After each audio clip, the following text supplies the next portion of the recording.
પોરબંદરના એરપોર્ટ નજીક આજે સોમવારે સવારના સમયે કાળચક્ર ફળી વળ્યું હોય તેમ અકસ્માતમાં 4 યુવાનોના મોતને પગલે સમગ્ર જિલ્લામાં માતમ છવાયો છે। 2 ખારવા સમાજના અને 2 વાલ્મીકી સમાજના યુવાનોના મોત થયા હતા।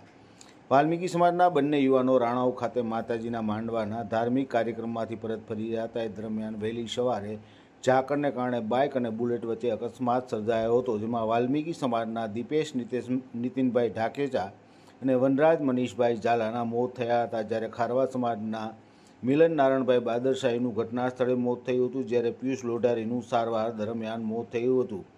આજે વહેલી સવારે અકસ્માતમાં 4 યુવાનોએ જીવ ગુમાવતા સમગ્ર પોરબંદર પંથક શોકમાં ગરકાવ થયો હતો।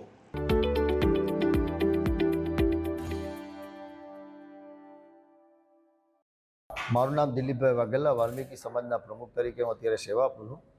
રાણાવાની અંદરમાં અમારે એક માતાજીની બેઠક હતી અને ત્યાં અમારા છોકરાઓ બધા ગયા હતા અને જે છોકરાઓ રાત્રે કંઈક 4-4:30 વાગે નીકળ્યા છે અને કંઈક 4 થી 5 વચ્ચેનો કંઈક બનાવ બન્યો છે। એમાં અમારા છોકરાઓ 2 મૃત્યુ પામ્યા છે। એ છોકરાઓ 2 હતા અમારા વાલ્મીકી સમાજના હતા અને જે રસ્તા ઉપર ઝાકળના કારણે જે અકસ્માત બન્યું છે એ હોન્ડામાં આવતા 2 છોકરાઓનું નામ છે, એક તો દીપેશ નીતિનભાઈ ઢાકેચા હતું અને એક વનરાજભાઈ મયુરભાઈ ઝાલા હતું। આ બંનેના મૃત્યુ પામ્યા છે અને વાલ્મીકી સમાજમાં ખૂબ શોકની લાગણી અને અનુભવીએ છીએ, કારણ કે હજી તો ઉગતા છોડ છે છોકરાઓ, અને જ્યાં મૃત્યુ પામે છે એમાં અમારે ખૂબ અમે આઘાત ઉપર છે અને અમારે સમાજ પણ આખો આઘાત ઉપર છે અને અત્યારે હોસ્પિટલ ઉપર અમે અત્યારે પીએમમાં રાખ્યા છે અને પીએમ થાય એટલે એમની શમશાન યાત્રા કંઈક 12-12:30 વચ્ચે અમારે કાઢવાની છે।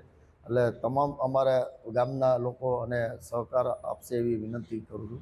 આજે એક દુઃખદ ઘટના બની પોરબંદરની અંદર એરપોર્ટની નજીકમાં। જે બાળકો, જે નાની ઉંમરના બાળકો યુવાનો, એમાં 5 યુવાનોને ગંભીર ઇજા થઈ છે। એમાં 3 વાલ્મીકી સમાજના 2 અને 1 ખારવા સમાજનો એક્સપાયર્ડ થયો છે।